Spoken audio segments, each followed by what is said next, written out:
They thought $10,000 was more important than my daughter's future. They were wrong.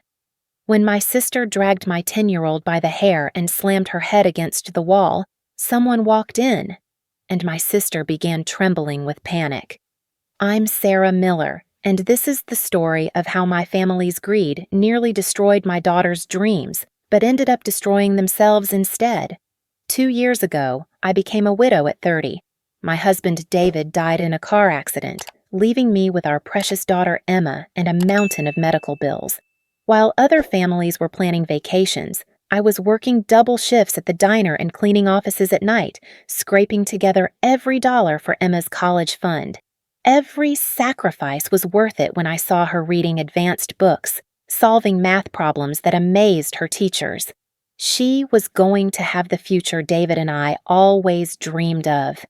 My sister Jessica had a different story. At 28, she'd never held a real job in her life. While I was changing diapers and working night shifts, Jessica was traveling Europe on our parents' dime, posting Instagram photos from Paris cafes and Italian beaches. She lived in the pool house of our childhood home, rent-free, her only responsibility being to look pretty and find a wealthy husband. Mission accomplished. Last spring, Jessica got engaged to Brandon Whitmore, whose family owned half the commercial real estate in our county. The Whitmores were old money, the kind of family who summered in the Hamptons and considered a $50,000 wedding modest. For Jessica, marrying Brandon wasn't just love. It was her lottery ticket to the life she'd always felt entitled to. But there was one problem. The Whitmores expected a wedding that reflected their social status, and while our parents had money, they didn't have Whitmore money. That's where the family pressure began. "Sarah, you know how important this is," Mom said during one of our awkward family dinners. "Jessica's marrying into one of the most prominent families in the state. This wedding sets the tone for their entire marriage." I pushed food around my plate, Emma sitting quietly beside me working on homework. "That's wonderful, Mom. I'm happy for Jessica." "We all need to contribute what we can," Mom continued, her voice carrying that familiar edge that meant the conversation wasn't really a conversation. It was a directive. "After all, when Jessica's married into the Whitmore family, it benefits all of us. Think of the connections, the opportunities." Jessica barely looked up from her phone. She'd perfected the art of being present without being responsible, letting Mom do the emotional heavy lifting while she maintained plausible deniability. I knew what was coming. It was the same pattern that had defined our relationship since childhood. When Jessica needed something, tuition money, a car, bail money from her partying phase, somehow it became a family emergency that required my sacrifice. When I'd gotten the scholarship to State University, I was pressured to give it up so the family could afford Jessica's private school tuition. When I'd saved money for my wedding, Jessica's spring break crisis had drained the fund. The difference was, this time, they weren't asking me to sacrifice my own dreams. They were asking me to sacrifice Emma's. Mom's campaign was subtle at first, mentions of how much the wedding meant to family unity, comments about how David would have wanted Emma to have a beautiful aunt who could open doors for her future, hints about how the Whitmore connections could benefit Emma's college applications someday. But I'd learned something in 2 years of single motherhood that I'd never understood before: the difference between family and people who happen to share your DNA. Family protects each other's dreams. They don't mortgage a child's future for a party. Emma's college fund represented every skipped meal, every extra shift, every time I chose generic groceries over name brands. It was $13,000 of pure hope, sitting in a high-yield savings account that I tracked to the penny. Emma knew about it too. We'd made it a game, celebrating each time the balance hit a new milestone. She'd drawn pictures of her future college dorm room, talked about studying marine biology or astrophysics. That money wasn't mine to give away. It belonged to Emma's future, and I was just the guardian of it. 3 weeks before the wedding, the pressure escalated. Jessica started crying during family dinners, talking about how stressed she was, how Brandon's family was judging everything.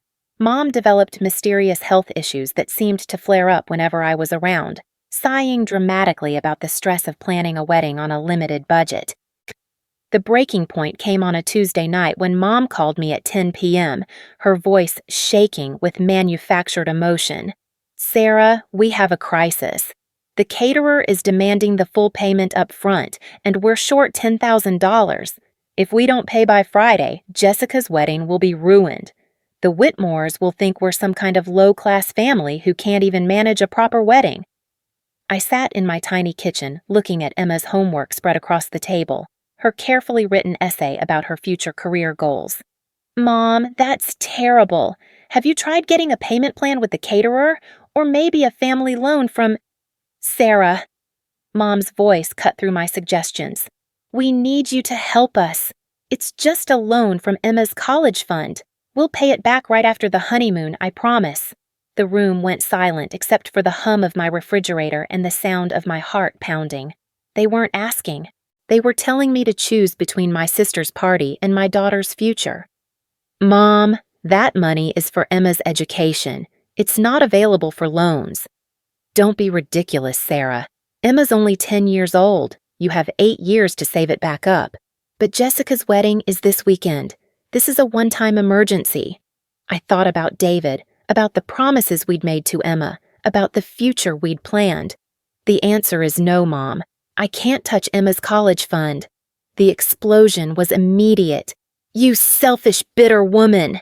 You can't stand seeing Jessica happy because your own life fell apart. You'd rather sabotage your sister's future than help your own family." The next 3 days were a masterclass in family manipulation. Jessica called crying, begging me to reconsider. Relatives I hadn't heard from in years suddenly reached out, having heard about the family emergency and my refusal to help. Even Emma started asking why Grandma seemed mad at us.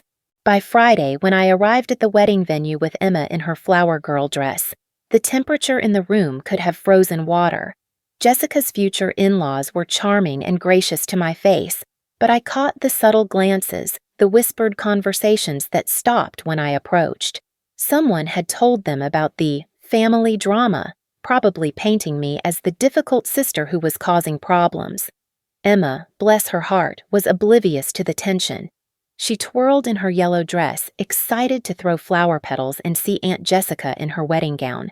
She'd spent hours practicing her walk down the aisle, proud of her special role in the wedding. The ceremony was beautiful, I had to admit.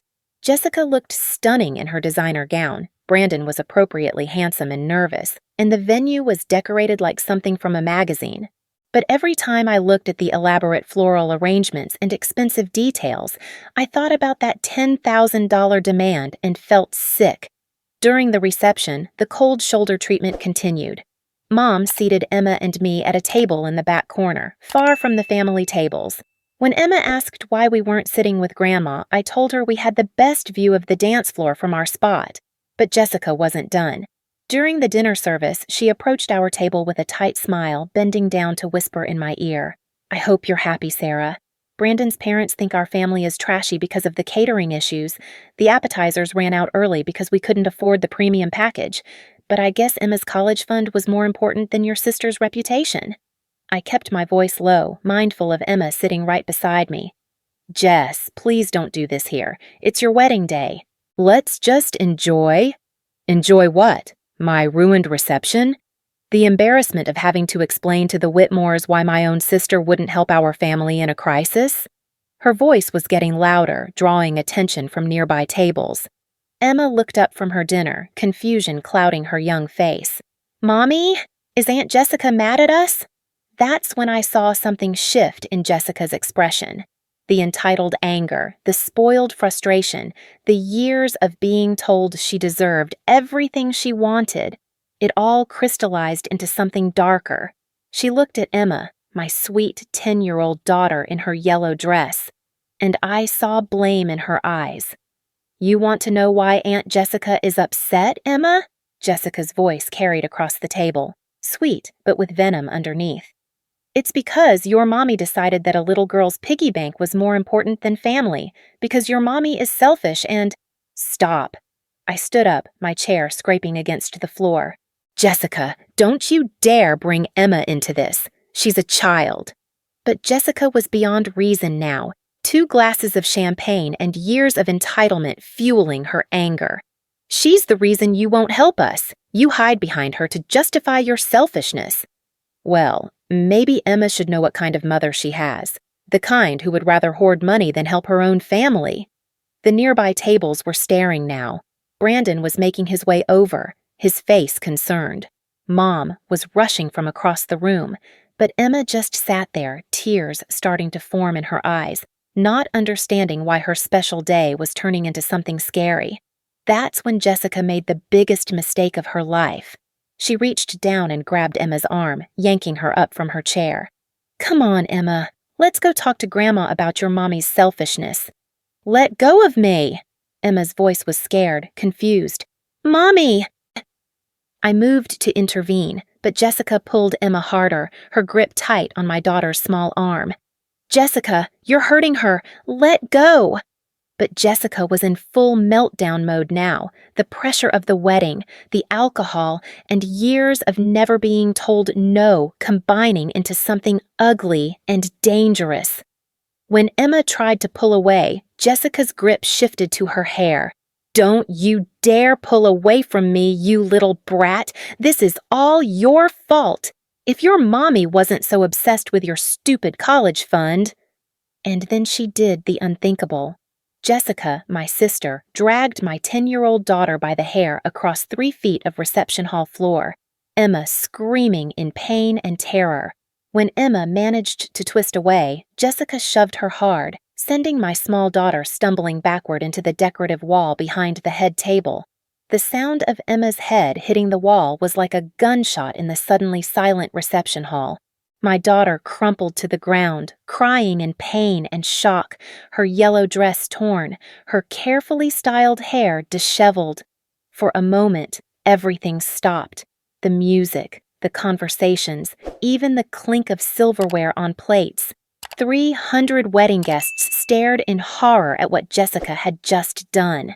Several people had their phones out, recording what they thought would be wedding memories, but had just captured something much darker.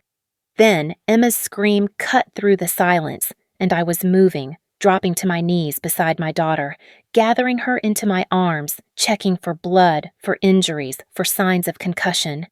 "Emma, baby, I'm here. Mommy's here. You're okay. You're going to be okay."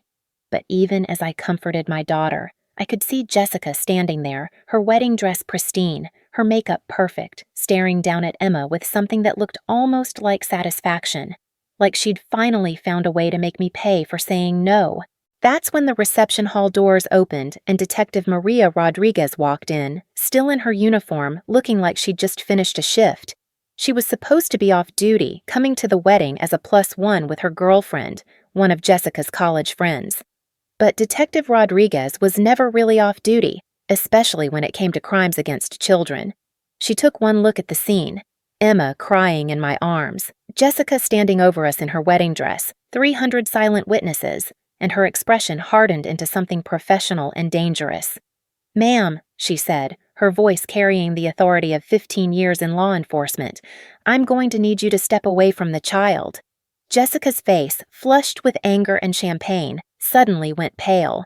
The sister who had never faced real consequences for anything in her life was about to learn what happened when your tantrum crossed the line from family drama into criminal assault. And Emma, my precious daughter, was about to see that sometimes justice comes in uniform, and sometimes the person who saves you is exactly who you need them to be, exactly when you need them most.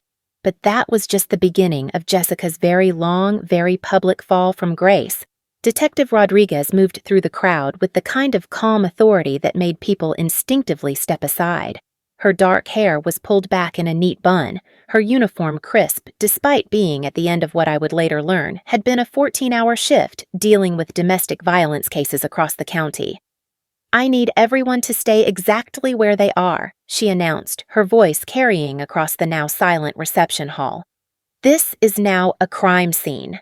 Jessica's mouth opened and closed like a fish out of water. The word crime seemed to hit her like a physical blow. Crime? What crime? This is my wedding. This is just a family disagreement. Detective Rodriguez knelt beside me and Emma, her movements gentle despite the authority in her voice. "Ma'am, I'm Detective Rodriguez. I saw what happened to your daughter. Can you tell me her name?" "Emma," I whispered, still holding my daughter close. "Emma Miller. She's 10 years old." "Hi, Emma," Detective Rodriguez said softly, her tone completely different from the commanding voice she'd used with the crowd. "My name is Maria. I'm a police officer, and I'm here to make sure you're safe. Can you tell me where it hurts?" Emma lifted her head from my shoulder, tears streaming down her face. "My head hurts, and my arm. She pulled my hair really hard." I watched Detective Rodriguez's jaw tighten almost imperceptibly. She'd probably seen too many cases like this, but there was something about Emma's innocence, her yellow dress now wrinkled and torn, that seemed to affect her personally. "Emma, I need to take some pictures of where you're hurt, okay? Just like when you go to the doctor. Is that all right with you?" Emma nodded, and Detective Rodriguez pulled out her phone, carefully documenting the red marks on Emma's arm where Jessica had grabbed her, the scratches on her scalp where her hair had been pulled, the beginning of what would become a bruise on her shoulder where she'd hit the wall. Meanwhile, Jessica was having what could only be described as a complete meltdown. "You can't do this! This is my wedding day! Brandon, tell them they can't do this." But Brandon Whitmore stood frozen, his face pale as he stared at his new wife. His parents, the distinguished Whitmores who valued reputation above all else, looked like they wanted to disappear into the floor. Mrs. Whitmore was whispering urgently to her husband, and I caught fragments. "Assaulted a child? Our family name? What have we done?" Detective Rodriguez stood up, her documentation complete. "Ma'am, you're under arrest for assault on a minor. You have the right to remain silent." "No!" Jessica's scream cut through the Miranda rights. "You can't arrest me. I'm the bride. This is my wedding. Sarah, tell them I didn't mean it. Tell them Emma's fine." But I wasn't telling them anything except the truth. As Detective Rodriguez continued reading Jessica her rights, I held Emma close and watched my sister's world collapse in real time. The ambulance arrived 20 minutes later, paramedics checking Emma for concussion and documenting her injuries more thoroughly. The wedding photographer, who had been capturing candid moments, handed over his memory card to Detective Rodriguez without being asked. 3 different guests approached with their own video footage from their phones. "I've been doing this for 15 years, Detective Rodriguez told me quietly as we waited for the paramedics to finish their examination. "I've seen family disputes turn ugly before, but what your sister did, that wasn't discipline or accident. That was assault motivated by anger, committed against a child who had nothing to do with the adult conflict. In my experience, people who will hurt a child to get back at an adult, they don't stop there." As Emma was cleared by the paramedics, no concussion, but bruises and scratches that would heal in time, Detective Rodriguez approached Jessica, who was now sitting at a nearby table, still in her wedding dress, crying mascara streaks down her cheeks. I'm sorry, what's your legal name now?" Detective Rodriguez asked. "Whitmore," Jessica said hopefully. "Mrs. Brandon Whitmore." "Actually," Brandon's voice cut through the reception hall, quiet but firm. "No, she's still Jessica Monroe. We need to talk about this marriage." The words hit Jessica like a second physical blow. She stared at her husband of 3 hours, realization dawning that her actions had consequences beyond arrest. "Brandon, you can't. It's our wedding day. I made a mistake, but—" "You assaulted a 10-year-old child," Brandon said, his voice shaking. "You dragged a little girl by her hair and threw her into a wall because you were angry about money, my parents, our family." He looked around the reception hall, at the 300 witnesses, at the phones that had recorded everything. "How could you do that?" Mrs. Whitmore approached her new daughter-in-law with the kind of cold dignity that old money perfects over generations. "Jessica, dear, I think it's best if you don't use our family name until this situation is resolved." The next 24 hours unfolded like a nightmare that Jessica couldn't wake up from. The arrest photos showed her still in her wedding dress, makeup smeared, hair disheveled. The local news picked up the story.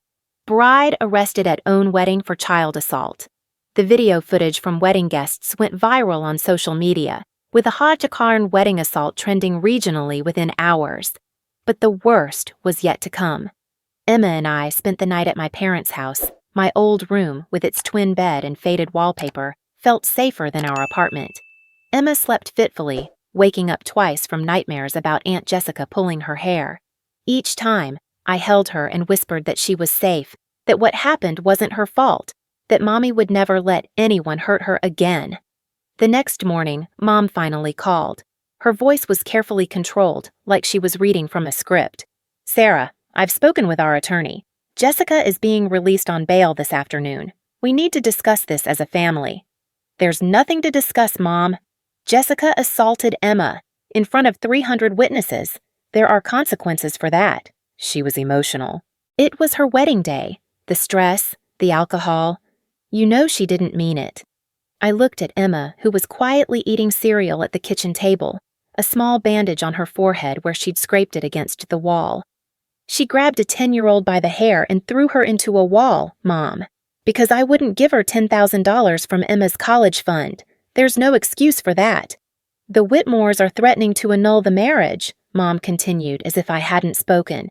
"Jessica's entire future is at stake. If you could find it in your heart to not press charges." The request hung in the air like poison. Even after watching Jessica assault my daughter, even after seeing Emma's injuries, my mother was asking me to protect Jessica from consequences. "The charges aren't mine to drop, Mom. Detective Rodriguez filed them based on what she witnessed. This is out of my hands." "But you could talk to them. Explain that it was just a family misunderstanding." "It wasn't a misunderstanding." My voice was sharp enough to make Emma look up from her cereal. I softened my tone. "Jessica made a choice to hurt a child. Now she has to live with the consequences of that choice." The trial was set for 6 weeks later. In the meantime, Jessica's life continued its spectacular collapse. Brandon filed for annulment 3 days after the wedding, citing fraud and misrepresentation of character. His family's high-powered attorneys made it clear that any attempt to claim Whitmore assets or alimony would be met with vigorous legal resistance. The marriage that was supposed to be Jessica's ticket to high society became a public humiliation that the Whitmores wanted to erase as quickly as possible. The wedding vendors, eager to distance themselves from the viral assault video, began demanding immediate payment for services rendered. Without the Whitmore family backing the expenses, Jessica and my parents were on the hook for $50,000 in wedding debt. The dress, the flowers, the venue, the photographer, all of it still had to be paid for, even though the marriage it celebrated had lasted exactly 72 hours. Social media was merciless. The video of Jessica dragging Emma by the hair had been viewed over 2 million times. Comments ranged from outrage to disbelief, with thousands of people sharing their own stories of family members who had crossed the line from discipline to abuse. Protect Emma became a rallying cry, with strangers sending cards and letters of support to our local police station. But perhaps the most devastating consequence was the silence from Jessica's social circle. Friends who had attended the wedding, who had witnessed the assault, quietly distanced themselves. Instagram photos were deleted, social media connections severed. The influencer lifestyle Jessica had cultivated crumbled as brands and sponsors realized that being associated with someone who assaulted a child was career suicide. The preliminary hearing was a formality, with video evidence from multiple angles and testimony from 300 witnesses, including Detective Rodriguez, who had observed the assault firsthand. Jessica's attorney advised her to consider a plea bargain. Emma and I attended, sitting in the back of the courtroom. I'd explained to Emma that we were going to tell a judge what happened, so that other children would be safe. She was nervous, but determined, wearing her favorite blue dress and holding my hand tightly. When Jessica entered the courtroom, I barely recognized her. Gone was the confident, entitled woman who had demanded $10,000 from my daughter's future. Instead, she looked hollow, defeated, like someone who had finally realized that actions have consequences. The prosecutor, a stern woman named Linda Chen, presented the evidence methodically. Video footage of the assault played on screens throughout the courtroom, showing Jessica grabbing Emma, dragging her by the hair, and shoving her into the wall. Emma's medical records documented her injuries. Witness statements from wedding guests described the escalating confrontation and Jessica's shocking loss of control. "Your Honor," Prosecutor Chen said, "this wasn't a momentary lapse in judgment. This was a deliberate assault on a child, motivated by anger over money, committed in front of hundreds of witnesses. The defendant targeted a 10-year-old girl to punish her mother for refusing a financial demand. This kind of behavior cannot be tolerated in our community."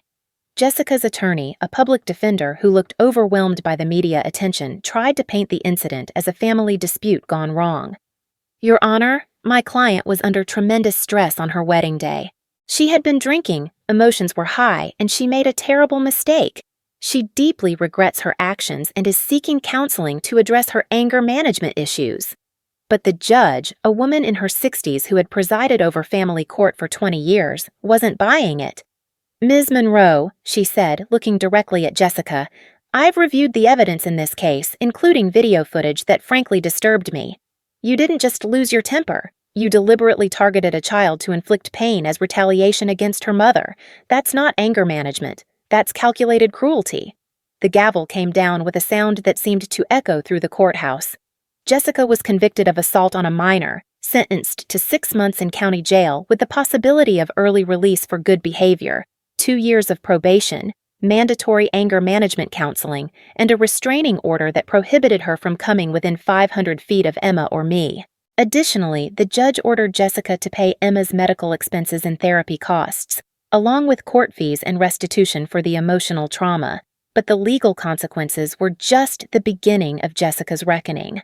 Mom and Dad, faced with $50,000 in wedding debt and Jessica's legal fees, were forced to take out a second mortgage on their house.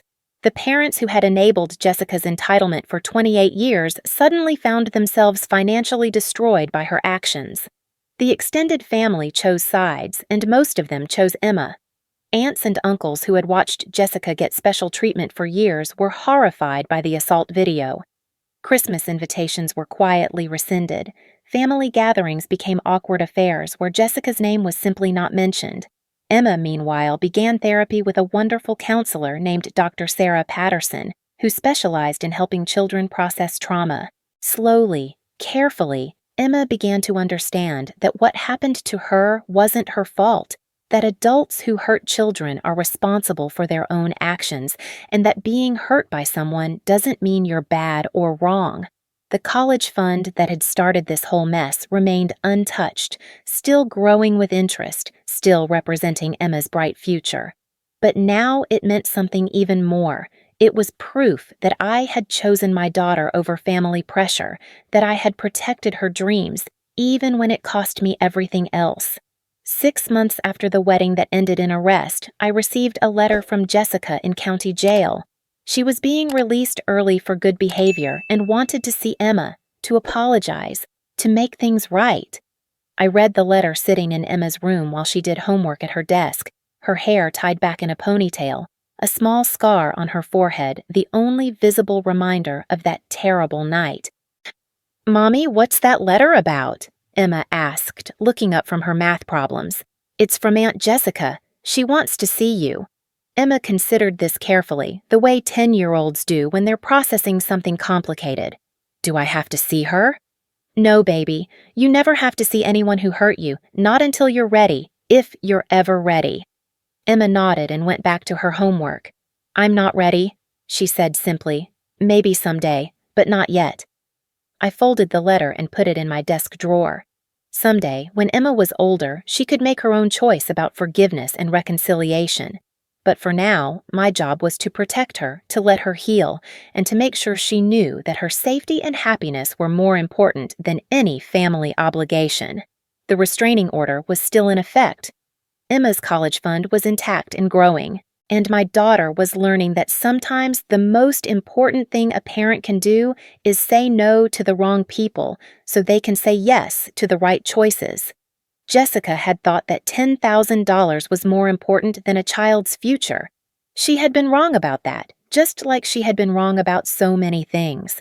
But Emma and I were building something better, a life where love meant protection, where family meant safety, And where a little girl's dreams were worth more than all the wedding receptions in the world, the woman who had once dragged a child by the hair was learning to live with consequences. The child who had been hurt was learning to trust that she was safe. And the mother who had said no to family pressure was learning that sometimes the hardest choices lead to the most beautiful outcomes. Our story wasn't about revenge or justice served cold. It was about love that protects, boundaries that heal, and the simple truth that a child's future should never be sacrificed for an adult's tantrum. Emma's college fund continued to grow, $1 at a time, one dream at a time, one choice at a time. And that was worth more than any wedding that money could buy.